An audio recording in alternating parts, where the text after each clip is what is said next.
Fala galera, hoje é dia de O Negan Chegou. É uma história da Image Comics, escrita por Robert Kirkman e desenhada por Charlie Adlard entre 2016 e 2017. O 17º arco de The Walking Dead, lançado em 2012, apresentou Negan, mas foi só em 2016 que o público começou a conhecer a sua história de origem. A HQ foi sendo lançada em 4 páginas por 16 capítulos ao longo de algumas revistas da Image Comics, e depois foi compilada na HQ que hoje chamamos de Here's Negan, ou traduzida como O Negan Chegou. Como essa é uma história de origem, pode ser lida em qualquer momento da série, mas eu gosto de incluir ela depois do volume 17, para desenvolver um pouco mais a personalidade de um dos maiores antagonistas de The Walking Dead. Por isso, o link para os vídeos dos volumes anteriores está aqui na descrição. De qualquer forma, se inscreve no canal se você ainda não é inscrito, já deixa seu like para não esquecer depois e me segue nas redes sociais. E agora sim, vamos para a história. Senta aí. A história começa com Negan, antes de criar Lucille. Antes de ter um taco de beisebol, ele tinha uma pequena raquete de ping-pong nas mãos. E ele derrotava e humilhava um jovem no jogo na garagem da sua casa. Se vangloriando sobre a sua vitória, ele desafia os amigos do menino, que estavam em choque com as palavras de baixo calão de Negan. E rapidamente o adolescente derrotado foge chorando, enquanto os outros correm atrás dele, pedindo desculpas ao treinador Negan pelo seu amigo. Mas Negan senta na garagem enquanto espera as consequências dos seus próprios atos. Nesse momento, a sua esposa entra na garagem gritando com Negan. Os pais do adolescente ligaram dizendo que ele os xingou. Ela diz que Negan é um exemplo para esses garotos. Ele precisa ser melhor ou vai ser demitido da escola onde ele trabalha como treinador, como professor de educação física. O problema é que nesse momento, enquanto fala com Negan, a sua esposa tem um colapso e desmaia. Negan tenta socorrê-la, mas ela não acorda. O nome da sua esposa é Lucille. Negan leva Lucille para um hospital e o diagnóstico é câncer. Negan fica sem chão, mas ele precisa continuar sua rotina, mesmo não parando de pensar nisso. Ele continua treinando, dando aulas, levando Lucille para médicos e traindo a sua esposa. Inclusive, nessa última tarefa, ele não consegue se concentrar pensando na sua esposa com câncer. Mas a amante de Negan se irrita com ele. Parecia que ele tinha dito isso só para fazê-la se sentir mais culpada ainda. Então ela diz que ele é um idiota.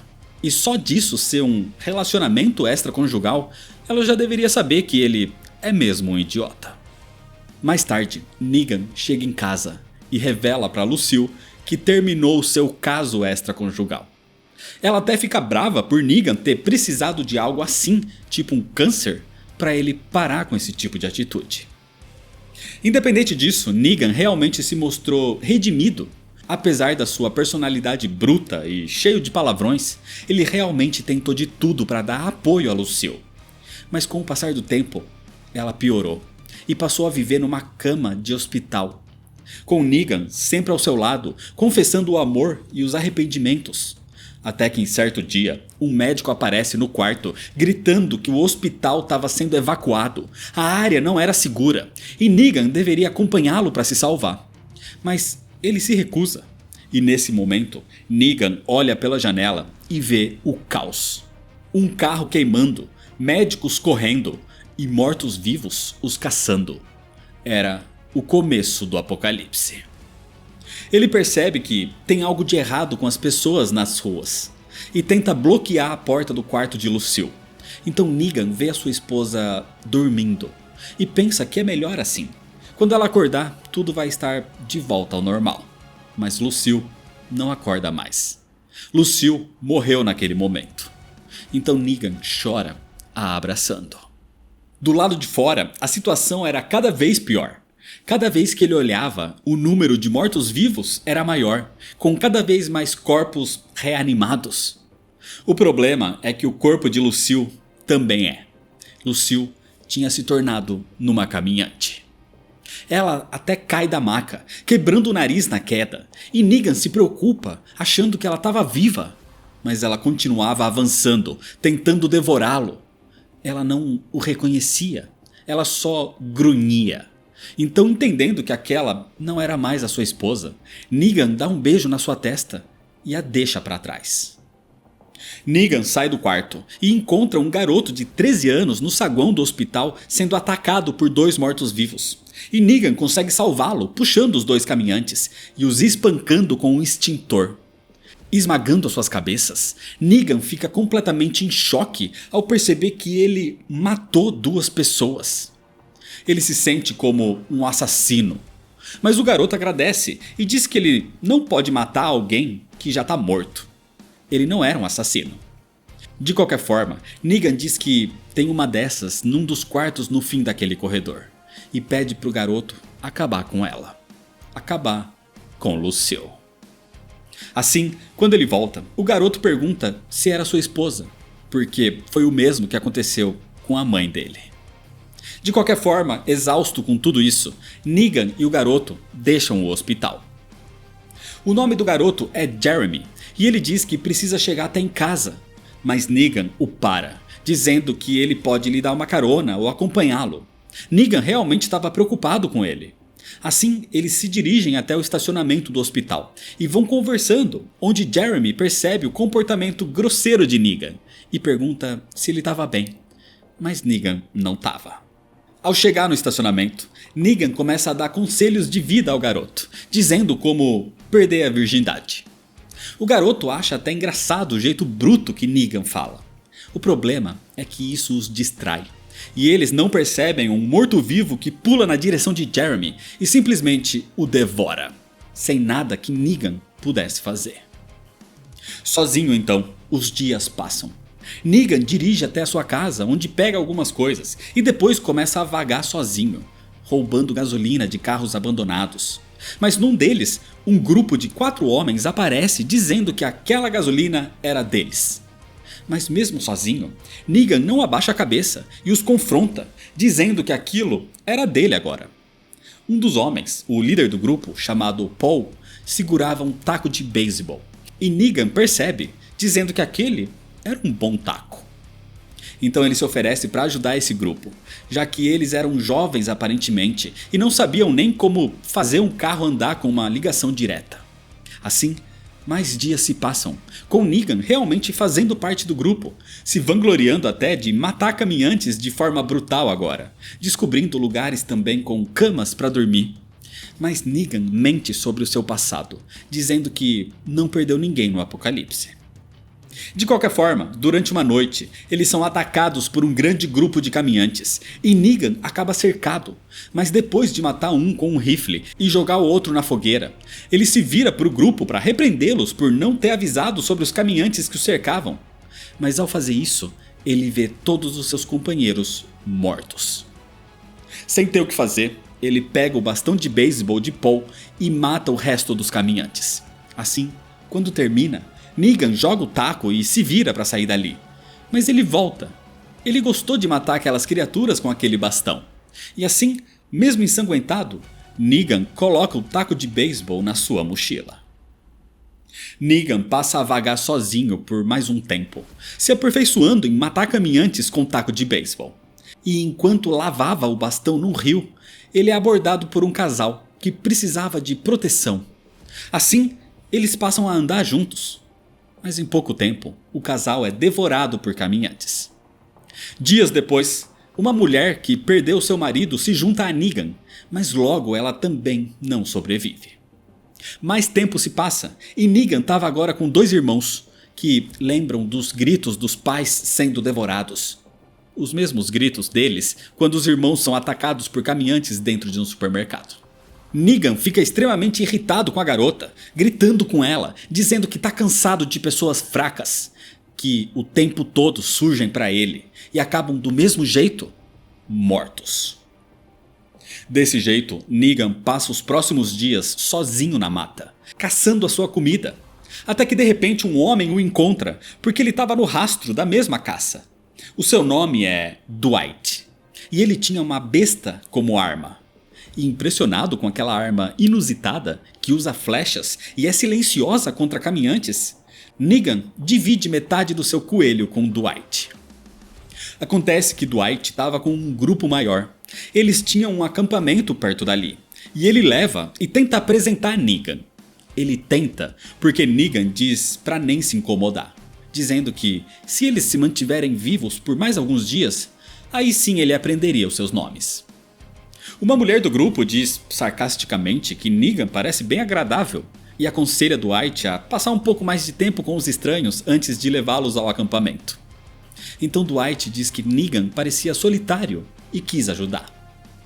Negan pede desculpas pelo seu comportamento e agradece pelo acolhimento no grupo.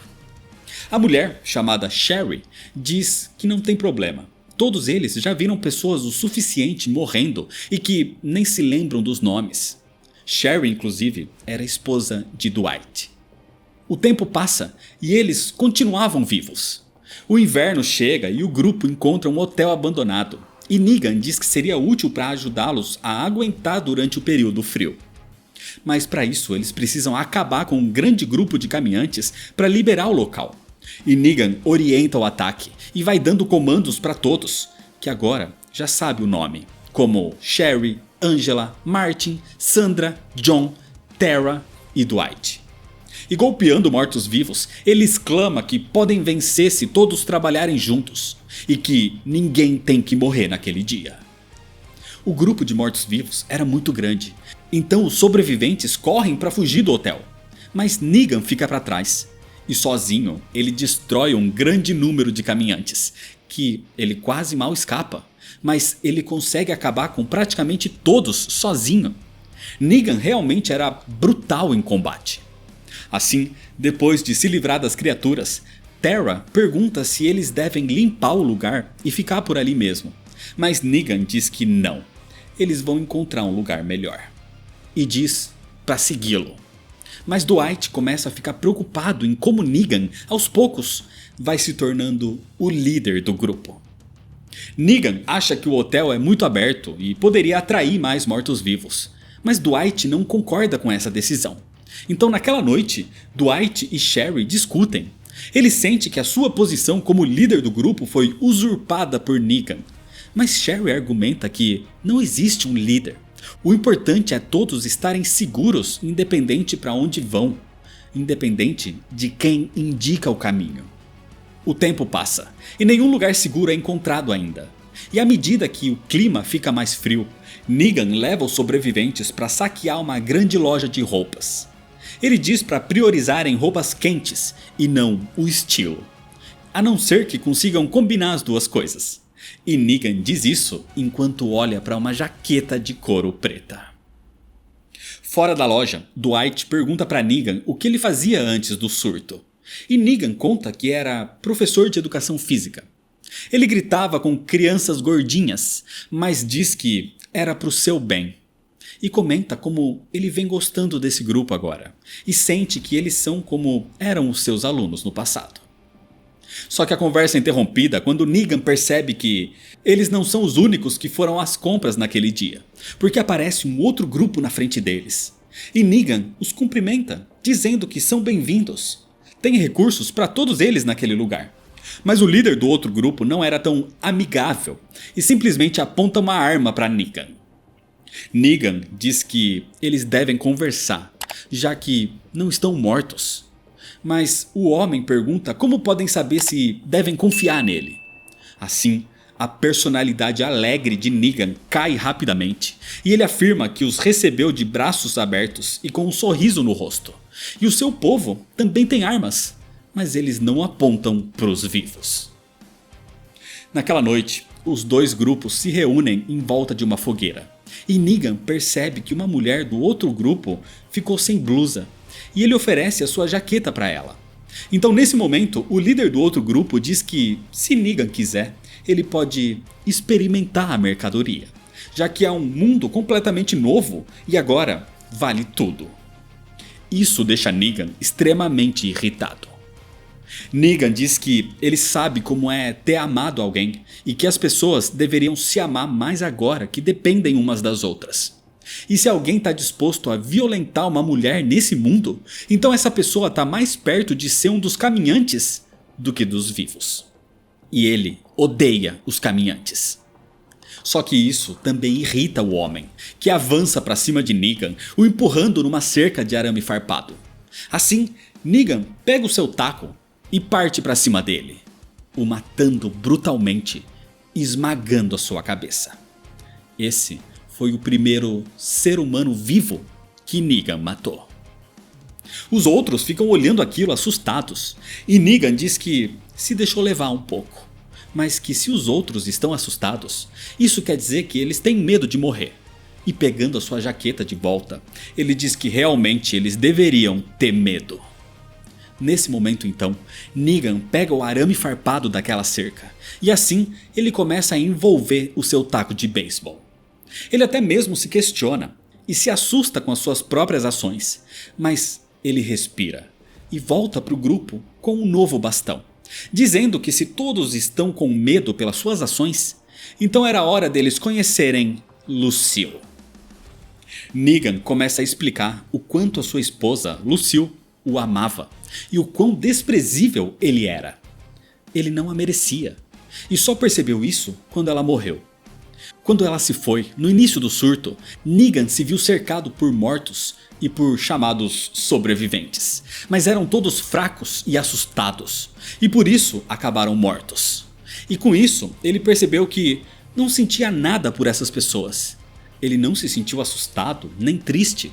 Claro, se sentiu irritado e furioso às vezes, mas na maioria das vezes não sentiu nada. Ele então percebeu o porquê disso. Foi Lucille. Ela o protegeu, o colocou numa bolha onde nada mais o afetava agora, porque ele já perdeu tudo que tinha na vida. Depois do que passaram, ela o ajudou a sobreviver. Por isso, ele apresenta uma ideia, uma alternativa. Aquele taco de beisebol é a representação de Lucille. E ele vai deixar Lucille protegê-los também.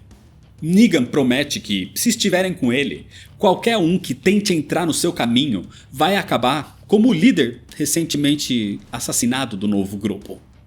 Então Negan propõe a essas novas pessoas que eles juntem os suprimentos, se protejam e façam tudo funcionar bem. Mas deixa claro, eles trabalham para o seu grupo agora. E em troca, Negan e Lucille vão protegê-los, porque eles são fracos e assustados. Negan e o seu grupo serão seus salvadores. Um dos homens do outro grupo pergunta se Negan é louco de pensar que vai se juntar a ele depois que matou seu líder.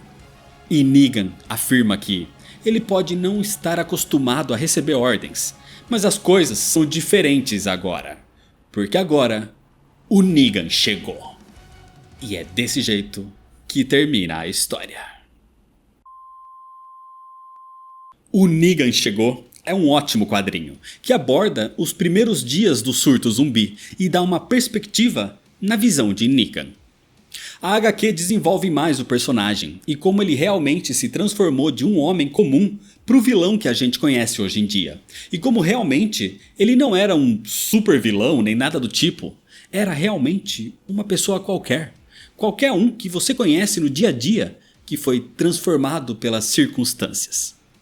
O roteiro é ótimo, a narrativa também e a arte é a padrão da série. É uma ótima HQ que complementa o todo, mas eu senti um pouco de falta de desenvolver mais o antes do surto. De fato, a origem do personagem e tentar ver que a sua mudança não começou com o surgimento dos mortos-vivos. Mas mesmo assim, é uma HQ que desenvolve o professor de educação física se transformando no líder dos salvadores. De qualquer forma, agora que a gente conhece bem o novo vilão da série, a gente volta para os acontecimentos de The Walking Dead no próximo vídeo. Por isso, se inscreve no canal se você ainda não é inscrito para não perder a sequência, ativa o sininho das notificações, deixa seu like se você gostou, me segue nas redes sociais para ficar por dentro das novidades e compartilha esse vídeo com seus amigos. Muito obrigado, valeu e até mais.